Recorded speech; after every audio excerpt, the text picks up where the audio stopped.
Magandang araw sa lahat.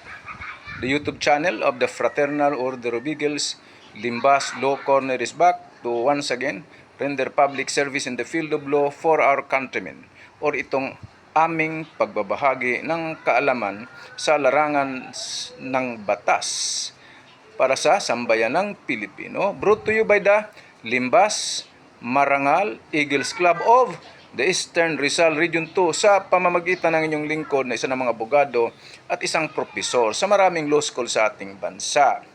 Kung ikaw ay isang akusado sa isang krimen at wala ka namang kakayahan na magbayad sa abogadong pribado, meron namang nakalaan na abogado para sa inyo, yung mga abogado ng Public Attorney's Office.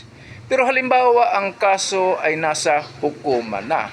Ano ngayon yung tungkulin mo? Nandun na yung kaso sa hukuman, naka-schedule, arraignment, pre-trial or trial. Ay dapat dumating ka sa hukuman ng maaga. Kadalasan ang hearing sa umaga ay alas 8:30.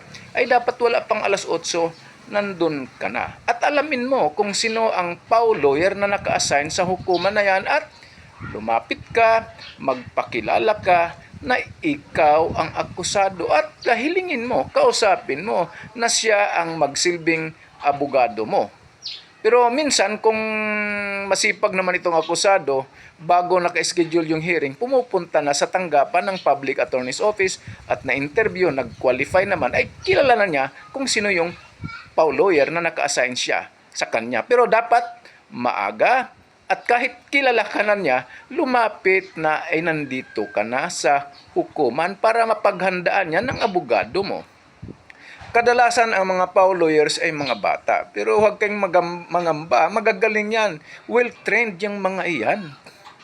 Well-trained, humawak ng kaso. Hindi totoo yung sinasabi, hindi, kaya na kumbikto. Kasi hindi walang kakayahang magbayad ng mga abogadong magagaling daw. Hindi. Magagaling yung mga lawyers ng Public Attorney's Office sa buong bansa. Halos lahat, hindi ko naman nila lahat, hindi ko naman kilala lahat, pero halos lahat yan magagaling sa hukuman. So ulitin ko, ikaw ay akusado, walang kakayahang magbayad ng pribadong abogado, merong tanggapan yung Public Attorney's Office na maglingkod sa inyo kung ikaw ay kwalipikado. Maraming salamat at sana nakapaglingkod na naman muli itong Limbas Marangal Eagles Club of the Eastern Rizal Region 2. Ngayon ay December 31, 2024. Kaya Happy New Year sa ating lahat. Magandang araw at maraming salamat.